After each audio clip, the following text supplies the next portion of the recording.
Imagine getting to December 2025, pulling out that notebook where you wrote down all of your goals for the year and running your eyes over them only to realize that you have accomplished all of it. Hi there, I'm Vanessa Kaiser, a ranch girl turned social worker, business leader, and now entrepreneur.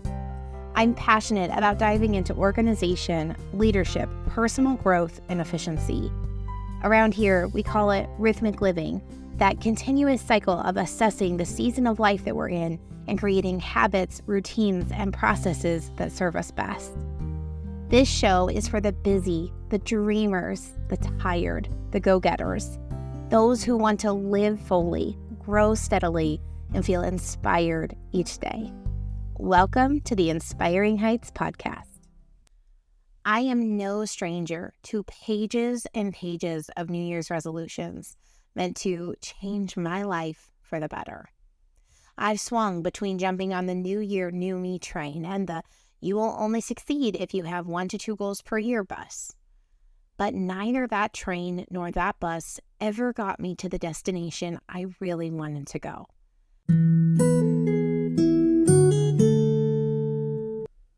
If you've been feeling stretched thin, trying to juggle work and life and everything in between, listen up. My brand new course, The Productivity Playbook, Strategies for a Harmonious Life, is now live, and I created it with you in mind. This course is packed with practical tools to help you increase your productivity at work, build life-giving routines at home, and avoid that all too familiar burnout. You'll learn how to reclaim your time and find more balance, whether you're a professional powerhouse, managing a household, or doing both. So if you're ready to take control of your time and create a life that feels more aligned and less overwhelming, head to inspiringheights.org/courses to enroll today. You will also find this link and the coupon in the show notes. I can't wait to see you inside the course.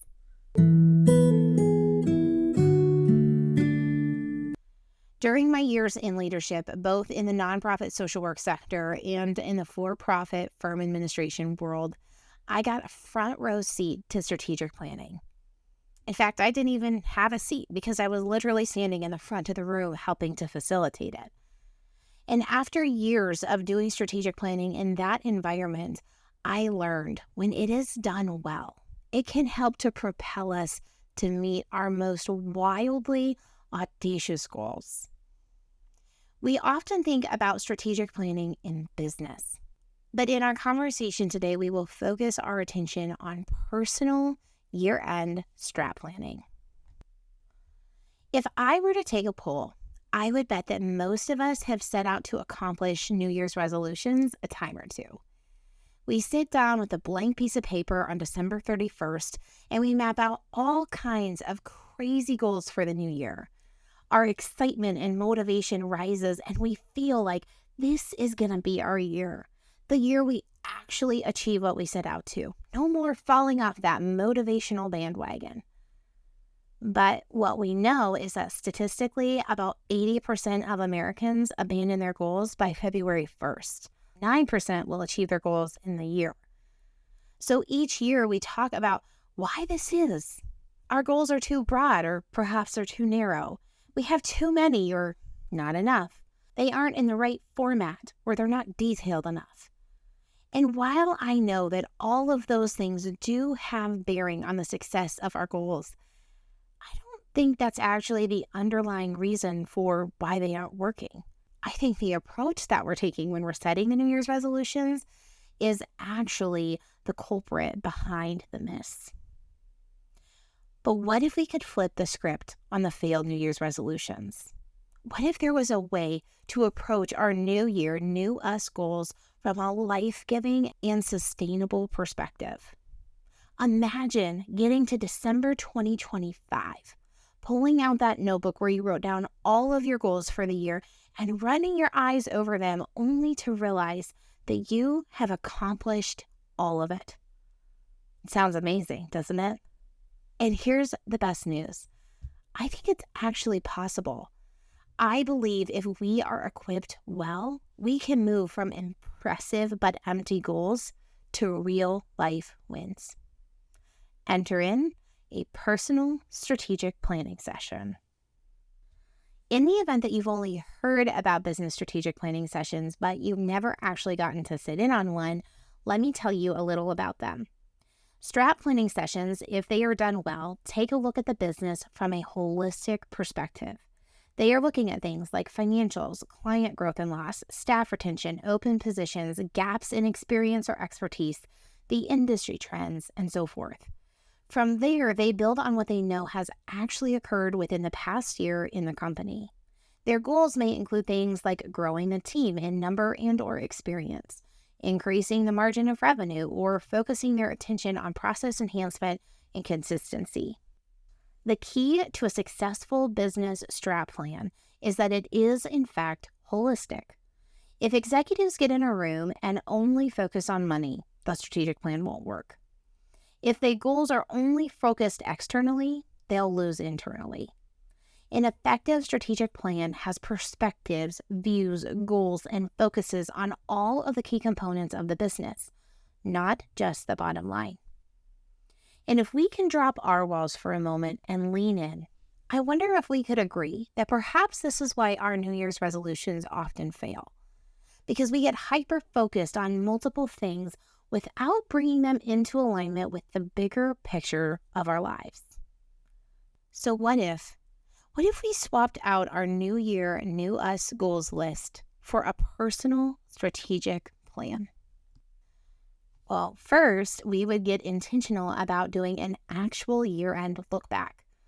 Some of us do this. We sit down and we think about the past year. We consider our wins and our losses. We think about where we pivoted and where we wish we would have.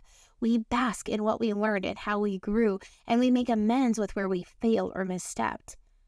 But far too often, in the business that is our lives, we skip this step and we jump right into the goal setting. And when we go that route, it simply puts us on the merry-go-round that is our goals. We hop on excited for what's ahead as the big kids push us around and around and around, and before we know it, that excitement leads to queasiness, and before long, we end up flying off because we weren't hanging on tight enough. We fail at our goals, and instead of pivoting as our seasons change, we simply say, I guess that wasn't for this year, or worse yet, I just don't have it in me to accomplish this thing. We chalk it up as a loss, we bury it in our hopes and dreams cemetery, and we move on. And then next January, the turning of the calendar gives us the bravery to hop back on the merry-go-round again. This time, we swear it will be different, but it rarely is. As we talked about the business strategic plan, it became easy to see the significance of the look back, didn't it?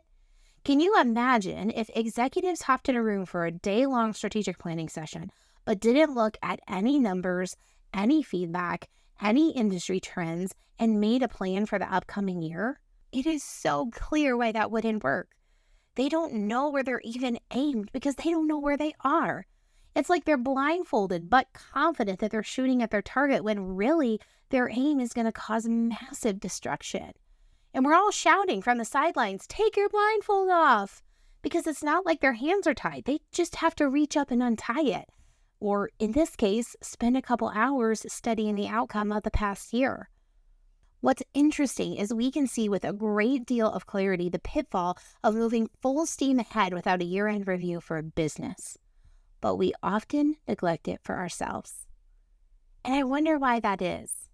Is it indeed because we're trying to move quickly into the new goals and we think the time it takes to do a year-end review wouldn't be worth the benefit that it adds? Or are we afraid that the look back is going to show us all the places that we failed? And perhaps it's altogether something else. But no matter what that reason is for you, allow me to formally invite you to partake in exercise. Even if this year has been bad, hard, full of mistakes or missteps or unexpected hardship, we can learn from those things. We can use those things to help propel us forward. And the brutal truth about it all at the end of the day is that those things have impacted us. They have shaped us. And if we neglect to recognize them, we are pressing into new goals with our blindfolds tightly fastened, aimed at who knows what. Number 2, we would have a basis for our goals. How many of us sat down with our notebooks in hand and started to think up some random goals for the new year before? I've always wanted to learn to play the banjo. I should do that. Ugh, I really need to get in shape this year. I want to start cooking at home 6.5 days a week. I really need to stop spending so much money and probably put aside about $500 a month for savings. Are any of these goals inherently bad? No, but they are in fact random. If we have it reflected on this past year, these are like throwing spaghetti at the wall. And usually given enough heat, or in our case, the pressure of life, spaghetti starts to slide off the wall. If we swapped out New Year's resolutions for a personal strategic plan, we would do a look back. And with that look back at the top of our minds, we would build our goals and our plans for the future. It's interesting that we do New Year's resolutions at the end of the year, and we have this tendency to pretend that since the calendar is flipping from December to January, life is somehow going to be very, very different. The things that were true for us in December magically have been wiped away and our slate is clean. What we know to be true and often figure out about 2 weeks in is that, in fact, that isn't the reality. Life is still happening. Our jobs are still taking a lot from us in this season. Parenting is still hard. Our schedules are still full. We still long for friendship. We are still navigating our own shortcomings. We are still hopeful for a spouse or a baby. Life keeps going. And as the pace of our own realities catch up with us a few weeks into our newfound clean slate resolutions, we begin to see that they aren't sustainable. They're sucking too much time or energy. They aren't fueling our lives. And if only when this happened, we would pause and reflect and pivot, we could keep going. But for a majority of us, that's not what we do. We release the resolution and we move on. But a basis, a foundation from which we are building our strat plan, a knowledge of where we are, where we've been, and where we want to go, an understanding of any upcoming changes in our lives and the ability to accommodate them, that basis helps us to plan and dream and set goals that are life-giving, that do propel us forward, and that we can, in fact, start to achieve. Number 3, we would see how our goals fit into the bigger picture of our lives. The random goals I named above, learning to play the banjo, getting healthy, eating at home, saving money, we have already established that these goals in and of themselves aren't bad. And if we did a personal strategic plan, they very well may end up on it, and that would be okay. But when we aren't looking at our goals within the context of our life as a whole, they tend to float around and bump into things and get annoying. Let's just say, for the sake of conversation, that we are in a peak season. Our schedule is super, super full. We're doing the best we can to keep our head above water.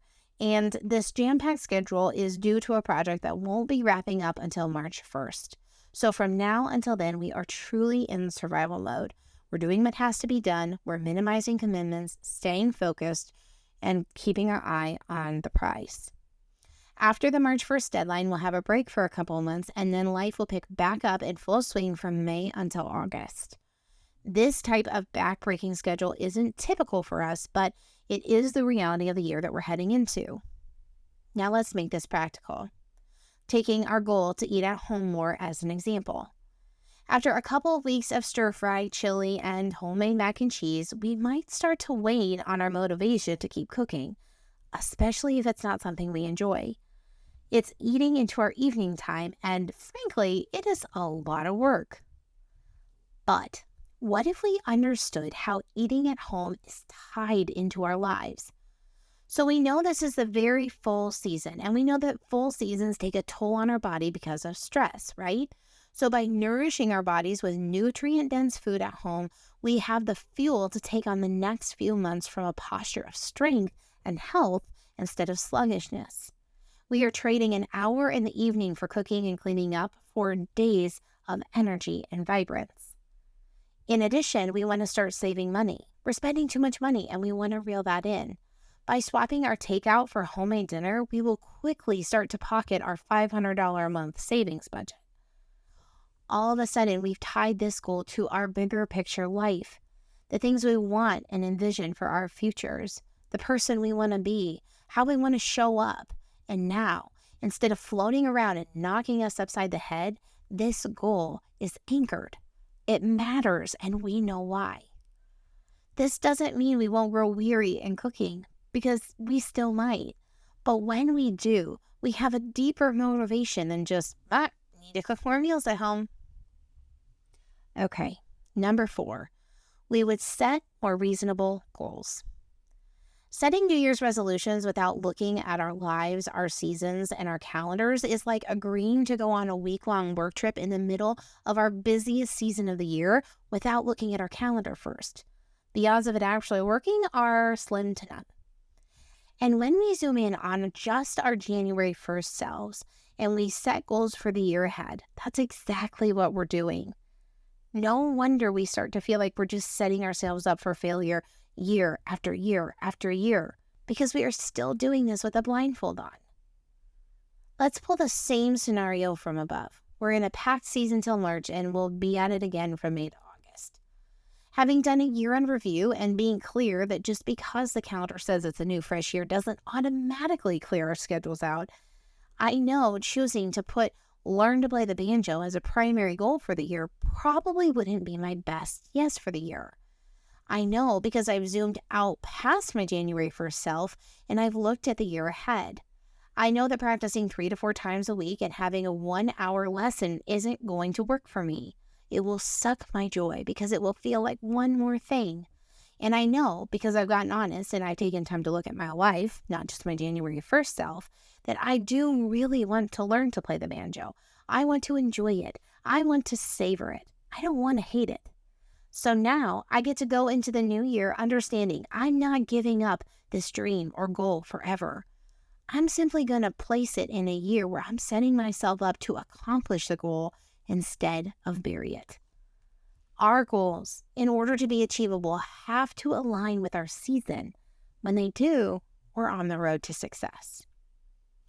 And finally, number 5, we would be equipped for quarterly pivot points that propel us forward. A good business strategic plan gets reviewed every single quarter. Why? Because life happens, priorities shift and change, and if we don't shift and change with them, our strategic plan becomes obsolete. It goes to the shelf to collect dust until next year. What's the difference between business and personal life? In this case, absolutely nothing. If anything, this is even truer for our personal lives because life changes so quickly. The unexpected happens. The opportunity we didn't know about presents itself. Our needs and desires shift, and so do we. We so often get to the end of the year and we look back at last year's goal list and we shake our heads with disappointment. Nothing on that list got accomplished, but that's because X, Y, and Z, fill in the blank. And yeah, sometimes we can make excuses when we shouldn't, when what we really need is some discipline and some grit instead of an excuse. So hear me when I say that's not what I'm referring to here. But a lot of times life happens and we don't shift our goals. We simply leave them in the dust, obsolete. And then maybe even they're still nagging us a little because we don't want to be failures at the end of this year again. If we swapped New Year's resolutions for strategic plans, we would be positioned to assess each quarter. We would be looking at the whole picture, our whole lives. We would see places where opportunity has come and we need to take it, but that means a shift in our goals and priorities. We will see places where our time has moved, and this thing that seemed doable and important to us in January no longer holds the same status in May. And so we pivot. Our goals pivot, our priorities pivot, our rhythms and our habits pivot because life changes. So when we get to the end of the year, maybe our goals have changed a few times, but we can celebrate the wins. Celebrate that we gave enough time and energy to grow this past year by creating goals and plans that fit in our real life season. Celebrate that even if something got swapped out, it didn't have to be a no forever. It was maybe just a no for right now. It's not buried in our hopes and dreams cemetery, but rather it's back in our hope chest, waiting for the right time to be taken out, dusted off, and put to work. So what if we swapped New Year's resolutions for a personal strategic plan? Then we could get to December 2025 and feel the delight of a year well lived. To move us from why to how, I am so excited to tell you that I have created a free personal strategic planning guide just for you. This easy to follow and powerful guide will help you to create your own personalized strategic plan. It drops next week, so if you want first access, make sure that you are signed up for our emails, which I'll link for you in the show notes. My hope is that this gift will serve you, not just as we look ahead to 2025, but for years to come, as you lean into a more holistic and life-giving approach to New Year's resolutions. And that's a wrap. Thanks so much for tuning in today.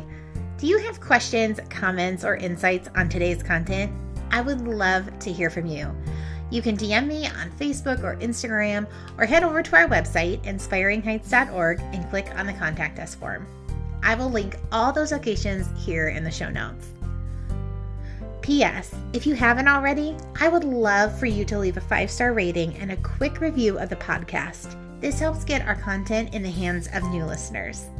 Don't forget to sign up for the newsletter and follow us on social media for rhythmic doses of inspiration. All right, friends, take a deep breath and be inspired where your feet are. Bye for now.